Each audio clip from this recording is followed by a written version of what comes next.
happen.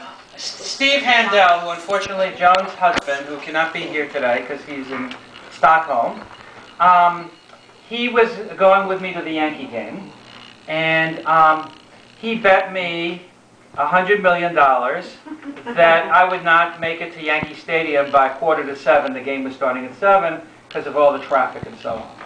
So I took him up on the bet, so it was $100 million both ways. And essentially I knew a shortcut that he didn't know that I knew. Peter, the Jerome Avenue shortcut, which he, after that, he knew it very well. And we not only made it by 6:45, we actually made it by 6:30. So now he's got a problem because he owes me $100 million, and his money is tied up, you know, and so on.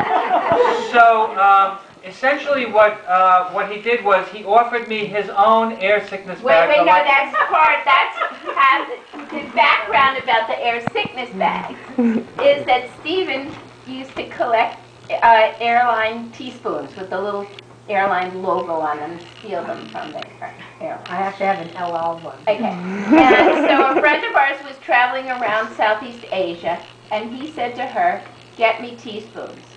And she sent back, and she said, "Every airline I went on served plastic spoons, so I got you something better than teaspoons." And she sent us a stack of air sickness bags from all these weird airlines in Southeast Asia.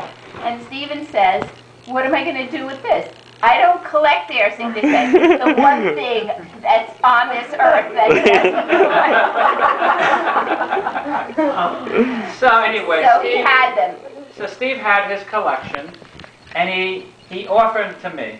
Now, we had it appraised at only $98 million, but I decided to take it anyway. And ever since He said then, one day it will be worth $100 million. No, it's worth much more than that. So I've had this collection for about 5 years, and I would say that people who go around the world bring me their air sickness bags. I mean, Sri Lanka I got Greece. Sometimes there's here's this guy who collects them sent a starter kit with 4 more.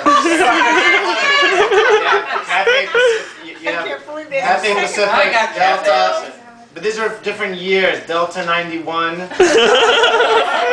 Oh, whole new classification. That is so Actually, Oh my God, Wait, after we did this, he finds there's an article in the New York Times on corporate executives traveling and collecting air sickness bags. And there's a whole big thing about it. And it says in the article that there's actually a website called www.airsicknessbags.com. That's right. This guy, Steven Silverberg.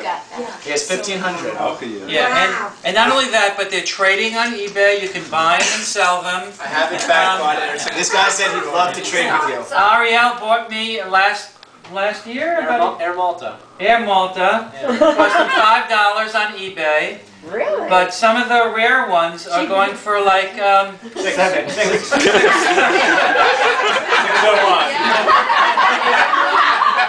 I thought he was going to say 350. Now, one thing you should recognize is, unlike stamps, used air sickness bags do not have value, okay?